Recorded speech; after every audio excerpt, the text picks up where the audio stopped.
Halo semuanya, di sini saya sedang berada di lokasi salah satu yayasan Agung Alsali, yaitu di daerah Bandung Barat. Kami akan berbincang-bincang bersama pendiri, perintis, bahkan pembina mulai dari nol salah satu yayasan tersebut, yaitu Yayasan Agung Alsali. Halo Bapak, selamat sore Bapak. Mohon maaf mengganggu waktunya. Kami mencoba untuk menggali Bapak, kenapa Bapak membuat Yayasan Agung Alsali di sini, Pak? Selamat sore Wilujeng Sonten. Jadi kita itu bermula dari Bismillahirrahmanirrahim, Allahu Akbar, bahwa ini adalah tanah wakaf amanah dari Ibu Sophie Indriani di Kabupaten Bandung Barat seluas kurang lebih 7.000 meter. 7.000, Pak. 7.000, dan ini kita akan gunakan untuk kampus universitas yang ketiga, kemudian juga untuk ada dasar dan menengah. Karena sebelumnya Bapak kan mendirikan Yayasan Aldi-Pari, kemudian yang berada di Kota Bandung, kemudian mendirikan lagi Yayasan Alaita menerima tanah wakaf dari Pak Haji Aceng Jarkasih Ya, Pak. di Ciganitri, itu hampir 10.000. Kemudian mendirikan kembali itu Yayasan Al-Sali Iskandar di Celengkrang yang awalnya adalah tanah keluarga, dan ini adalah yayasan yang keempat Bapak dirikan beserta keluarga itu dari Bu Aceh, Bu Sophie. Baik, Pak. Kenapa, Pak? Pertanyaannya, kenapa harus di Bandung Barat, Pak? Ada apa dengan Bandung Barat, Pak? Karena Bandung Barat itu pasca Kabupaten Bandung Barat ada di kabupaten, ada Pemdanya, maka kita itu sangat dekat dengan Bandung Barat. Di sini kan lokasinya hanya kurang lebih 300 meter dari pusat kota Kabupaten Bandung Barat, kemudian ada gedung DPRD di sana ke sini, karena ini akan terjadi penyebaran penduduk, akan terjadi masyarakat akan banyak, dan kita juga ingin membantu bagaimana supaya IPM di Kabupaten Bandung Barat, khususnya di Jawa Barat dan Indonesia, kira-kira mereka itu kita bantu.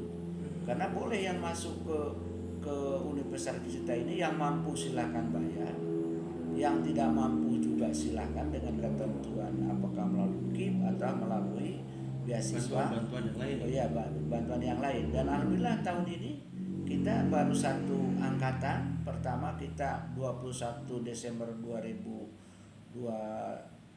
2021 21. berdiri, dan sampai September sekarang 9 bulan sudah menerima kurang lebih 500 sampai 600 mahasiswa. Alhamdulillah ya, Pak. Iya, Pak. Di Bandung Barat ini, apakah ini tuh targetnya memang orang-orang yang kurang mampu, atau misalnya nanti yang reguler pun bisa, atau bagaimana, Pak? Untuk di kampus di sini. Campuran, bagi yang mampu silahkan, bagi yang tidak mampu juga silahkan. Kita harus mengakomodir, karena rakyat Indonesia itu terbagi, ada yang memang elit punya uang dan juga yang elit yang belum punya uang.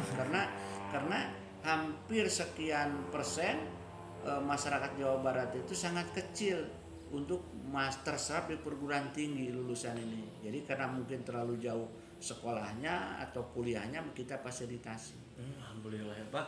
Tadi saya melihat sempat sekeliling apa ya, mulai dari bangunan dan sebagainya. Eh, di sini akan direncanakan sampai bagaimana, Pak, bangunannya, Pak? Ya, di sini direncanakan ini adalah untuk rektorat ya, rektorat. Kita meminta izin ke pemerintah Kabupaten Bandung Barat, dan alhamdulillah diizinkan untuk setiap gedung itu 4 lantai. Nah, jadi kita itu ini fondasinya untuk 4 lantai semua. Terus di sini itu nanti bisa kuliah kan, bisa di sini, bisa yang umpamakan yang orang baru Bandung Barat bisa di sini kuliah, tapi juga Cimahi, bisa, apa ya? iya, bisa sekitar Bandung Barat kan dekat, ada Cimahi, ada Kabupaten Bandung dengan Bandung Baratnya sendiri, atau dari yang mana, termasuk di seluruh Indonesia kan bisa menyelenggarakan daring dan juga luring, kan bisa kuliah itu sekarang dosen tuh sambil apa, Hybrid, Pak. hybrid kan, seperti hybrid itu bisa ngajar nanti. Makanya kita juga selain investasi di gedung, kita ke depan itu akan berpikir investasi di IT. Wah, Bagaimana? ini menarik Pak. Investasi di IT itu mungkin penjelasannya singkatnya bagaimana Pak? Iya, jadi kita itu sekarang mungkin mencontoh beberapa perguruan tinggi yang sudah ada. Kita belajar kepada perguruan tinggi negeri seperti UT saja itu kan bisa seperti itu. Jadi mereka kuliah yang punya kesempatan luring silakan, yang juga kesempatan daring silakan. Jadi nanti dosen itu bisa pakai laptop, kemudian juga kelas itu akan kita coba untuk ada layar, ada TV, ada segala macam. Jadi mereka bisa kelihatan yang langsung itu, dan sekarang sudah berjalan seperti itu kan kita mulai. Jadi kita memang harus zaman ke depan itu selain di gedung adalah investasi di bidang IT. Bagaimana mereka masuk si akadnya, cara pengabsenan, cara menyampaikan modulnya, bagaimana kemudian juga mahasiswa di absen selain yang manual juga yang IT. Nah, jadi ke depan itu begitu. Kalau tidak begitu, perguruan tinggi Unisal ini akan ketinggalan oleh perguruan tinggi, karena orang lain kan, kalau dulu orang yang belajar di luar Pulau Jawa itu susah. Kalau sekarang boleh saja, nggak ada masalah kok. Yang dari Cirebon ke sini boleh saja, tapi ada aturan. Aturannya nanti di dalam UTS, kemudian juga semesteran itu harus datang. Oh baik Pak, jadi hanya mungkin 2 kali pertemuan pada saat UTS UAS, praktek ya Pak ya? Iya, itu minimal 4 kali pertemuan harus. Karena itu berkewajiban mahasiswa itu tidak bisa kalau ujian itu daring. Kita ingin kejujuran, ingin silaturahmi, dan itu satu silaturahmi antara sesama mahasiswa, antara dosen, antara pengelola nanti ketemu gitu. Baik Pak. Jadi intinya investasi Bapak yang dimaksud sistem itu adalah kelas yang bisa didatangi oleh siapapun gitu ya Pak? Mau dari Pulau Jawa, Pulau Sumatera, Pulau Kalimantan, begitu ya Pak? Iya, betul seperti itu. Jadi ketika ada orang-orang yang pengen kuliah ke sini langsung silakan. Ketika mereka ada yang dari luar pulau pun nggak apa-apa Pak? Nggak apa-apa, asal terpenuhi syarat-syarat yang diberlakukan oleh Kemenistek Dikti, yaitu Dirjen Dikti, Direktur Kelembagaan, LI Dikti wilayah 4 itu terpenuhi. Nggak ada. Jadi kita itu sekarang dengan sistem 4.0, 5.0 itu kan itu tujuannya, bagaimana mempermudah akses kepada masyarakat, kepada calon para mahasiswa. Itu diberikan dengan catatan mahasiswanya harus punya kejujuran, keberanian, bisa mandiri, dan diharapkan mahasiswa yang masuk ke kita itu minimal IPK-nya 3,0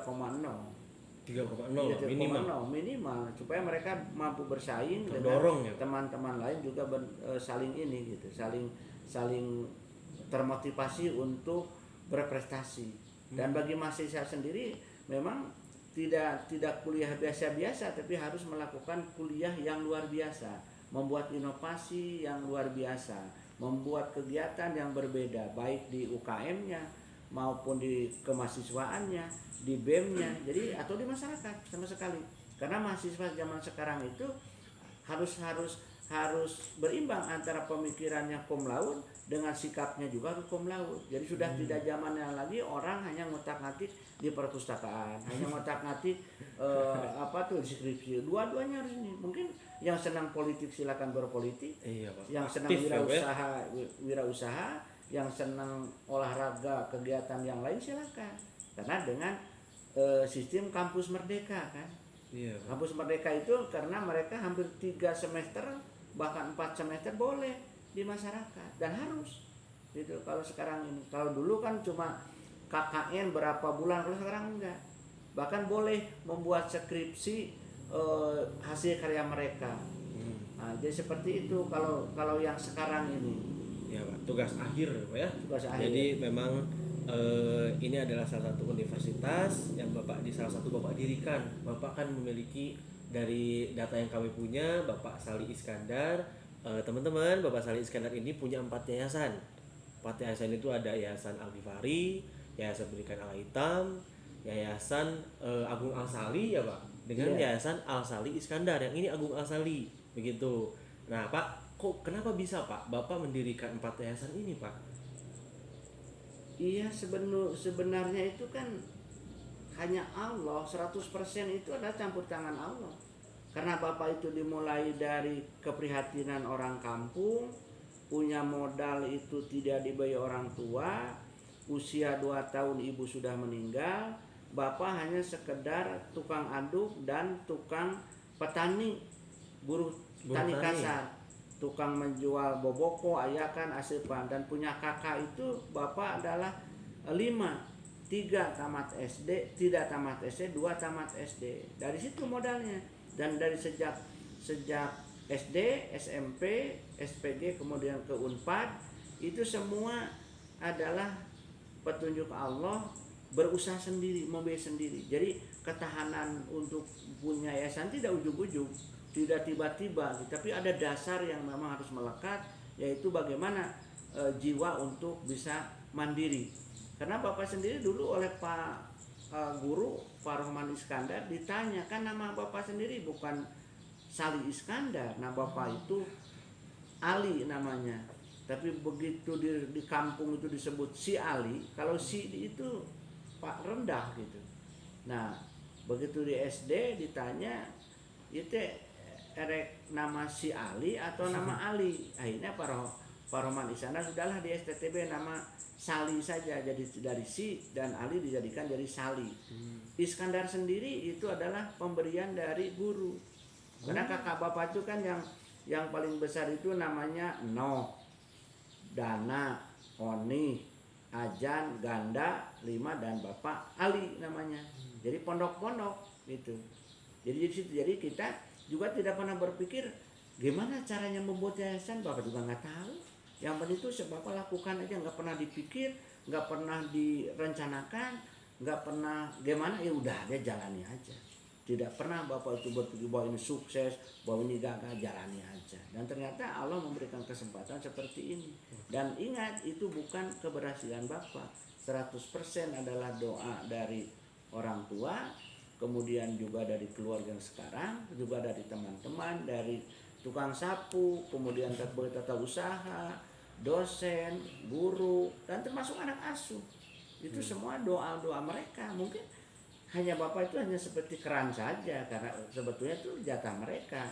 Iya. Karena yang Bapak lakukan itu dari 2 orang, sekarang kan alhamdulillah karyawan dan dosen dari 4 yayasan sudah hampir 900 orang. Nah itu kalau ditanya seperti itu kenapa, ya nggak tahu jawabannya. Aduh, menarik banget ya teman-teman ya. Jadi Universitas Sali Al-Aitam itu salah satu ya Pak. Salah Salah satu. satu. Karena ada TK, SD, SMP, SMA, SMK, ada universitas 2, ada juga STIMIK Jabar. Jadi beda-beda itu. Baik Pak. Tapi di sini yang Pak akan ini dibuatnya Universitas Sali Al-Aitam di sini Sali Pak. Al-Aitam di sini. Di sini saya tadi lihat gedung-gedung dan sebagainya, ruangannya nyaman ya Pak, kursi-kursi juga enak teman-teman. Di sini akan dibangun berapa lantai Pak?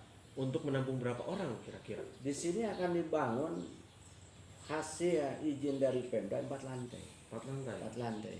Dengan kontribusi 40% adalah untuk gedung dan 60% lahan hijau. Jadi ini dijadikan nanti hutan atau lahan, kebun segala macam di sini. Itu untuk akan menampung di sini kurang lebih 5.000 orang. 5.000 orang, 5.000 mahasiswa. Iya. Kedepannya ini. Jadi Sampai mudah-mudahan 10.000 tercapai ini ya bisa Pak ya. sampai. Alhamdulillah. Begitu teman-teman. Jadi Bapak Sali ini memiliki 4 yayasan. 4 yayasan yang sangat hebat. Ini salah satu tempatnya gitu. Jadi kita nanti akan menggali lebih dalam lagi tentang Pak Sali. Kita akan belajar tentang kehidupan beliau, kita akan belajar tentang motivasi beliau. Karena dengan cerita Pak Sali barusan, Bapak itu bukan orang mampu ya Pak ya? Bukan, Bapak bukan orang mampu. Iya Pak. Jadi Bapak itu hanya dulu tuh punya cita-cita. Ya Allah, kalau Bapak hidup diberikan umur, Bapak tidak ingin bekerja pada orang lain. biar orang lain sama-sama bekerja dengan Bapak. Bapak tidak ingin digaji orang lain, tapi Bapak ingin menggaji orang lain. Mungkin doa itulah yang terus menggebut-gebut, tidak pernah patah arang, tidak patah semangat. Karena sukses itu kan milik semua, bukan milik perorangan. Jadi semuanya bisa kok, nggak harus seseorang, itu tergantung dari izin Allah. Semua kan tergantung Allah. Kita hanya berusaha, kita hanya melaksanakan. Kalau sampai di sini umpamakan Allah sudah memberikan, ya sudah, kita terima, kita syukuri. Kalau memang harus dilanjut, ya lanjut gitu. Jadi tidak usah memikirkan wah ini akan untung, wah ini akan rugi, nggak usah. Kita capek kalau berpikir itu. Kalau sudah menyerahkan kepada Yang Maha Kuasa, selesai. Yang penting bermanfaat ya Pak ya. Yang penting bermanfaat. Alhamdulillah. Ya gitu teman-teman ya. Jadi untuk sesi kali ini kita membahas tentang salah satu yayasan Bapak Sali Iskandar, yaitu Yayasan Agung Al-Sali. Di sini salah satunya adalah Universitas Sali Al-Hitam. Dan tadi itu ada SD ya Pak? Iya, lupa. SMP, Di sini juga, gitu. di sini tahun ini itu sudah dibuka SD dan SMP plus Sofi Al-Sali. Jadi Sofi nama pewakafnya. Dan tahun depan itu akan dibuka SMA plus Sofi Al-Sali. Oh jadi SD, SMP, SMA. Itu. Iya. Baik. Jadi silakan nanti kepada calon Masyarakat, masyarakat mulai bulan depan, itu bulan November sudah mulai buka pendaftaran. Sambil lihat ke sini, silakan tempatnya, meskipun belum semua, kemungkinan agak nyaman karena ini agak berbeda, udaranya segar, dekat gunung. Iya, Di sana ada, di depan sawah, di belakang sawah, di samping sawah, di belakang sawah, dan di depan itu jalan raya. Jadi memang ini suasana sangat indah. Suara burung aja jam segini, kurang lebih jam 3 ini suara burung sudah mulai. Nanti sore itu burung-burung itu pada kesini, pada berkunjung lah, dia bercerita, berteduh, meskipun kotorannya yang mengganggu, itu kan memang begitu sifat burung. Tapi suasananya kayak suasana Lembang gitu ya Pak ya? Ya memang dekat, ini kan termasuk kawasan Bandung Utara. Kenapa Pemda hanya memberikan 4 lantai? Karena ketentuan itu. Oh ini ya Pak ya? Lebih Aturannya Pak? Atau aturan. Oh baik. Kenapa harus 40% yang dibangun, 60% itu lahan hijau, itu aturan. Nah jadi teman-teman, nanti untuk masyarakat Bandung Barat ya Pak ya, atau Cimahi, atau mungkin daerah-daerah Bandung Barat, bisa mendaftar ke Sofi Al-Sali. Sofi plus Sofi SD, SMP, SMA plus Sofi Al-Sali. Jadi ini sudah mulai dibuka pendaftarannya mulai November ya Pak? Ya. Mulai bulan November 2022. Iya, Ya, 2022 begitu. Jadi bagi teman-teman yang akan nanti daftar di SD, SMP atau SMA plus Sofi Al-Sali, bisa langsung datang mungkin ya Pak. Ya. Untuk nanti pendaftarannya Pak, apakah bisa melalui online atau bagaimana Pak? Untuk Ya SD, kita SMP? coba yang datang kecil langsung ada nanti bagian pendaftaran, dan juga kita juga akan membuka di online supaya masyarakat itu bisa mengetahui, melihat. Silakan online, daftar bisa online atau lihat di YouTube, di pendaftaran online, di baliho, di leaflet, mana saja, yang penting itu. Dan di sini juga sama, yang mampu silakan bayar, yang tidak mampu bisa dibicarakan kalau di sini karena tanah wakaf gitu. Jadi tidak harus kita ya, dan kita memberikan porsi kurang lebih 20% yang tidak mampu, 80% silakan yang mampu. Jadi untuk tidak ada alasan untuk tidak sekolah ya Pak. Iya. Intinya begitu ya Pak. Jadi mau itu mampu atau tidak mampu, datanglah ke Sofi Al-Sali. Begitu. Jadi intinya ya Pak. Iya. Jadi tidak ada teman-teman, jadi tidak ada alasan itu untuk saya tidak punya uang, saya tidak bisa sekolah karena ekonomi atau apapun, biasanya ekonomi kan kalau sekolah itu berhubungannya. Tapi di Sofi Al-Sali ini tidak ada alasan untuk tidak kuliah, untuk tidak sekolah ya Pak ya. Sama, kuliah juga sama. Kuliah juga sama Pak. Sama. Alhamdulillah. Jadi Pak Sali ini memang menginspiratif sekali ya teman-teman, bahwa sekolah itu tidak ada alasan untuk tidak sekolah gitu. Jadi kalian tinggal datang ke daerah Bandung Barat di Jalan Cipulus nomor 24 ya Pak. Yeah. Nomor 24 Desa Ngamprah, Kabupaten Ngamprah, Kabupaten Bandung Barat. Bandung Barat. Jadi teman-teman Sekilas begitu saja bincang-bincang sesi kali ini dengan Bapak Sali Iskandar. Terima kasih Bapak sudah menyempatkan waktunya karena berbincang dengan kami yang mencari informasi tentang pendidikan. Begitu. Hatur nuhun Bapak sudah Sama-sama. menyempatkan waktu. Iya. Saya izin closing karena ini adalah salah satu channel yang menginspiratif untuk para mahasiswa dan siswa, Pak. Siap. Begitu. Jadi teman-teman, intinya adalah quotes Pak Sali, yaitu yang saya tangkap adalah tidak ada alasan untuk tidak kuliah, tidak ada alasan untuk tidak sekolah. Biaya apapun dan sebagainya bisa dibicarakan dengan yayasan-yayasan Pak Sali. Begitu mungkin Pak. Betul. Ya betul. Saya dibetulkan oleh pendiri perintis dan pembinanya langsung. Jadi teman-teman yuk daftar atau kunjungi Universitas Sari Al-Hitam di Bandung Barat, salah satu Bandung Barat.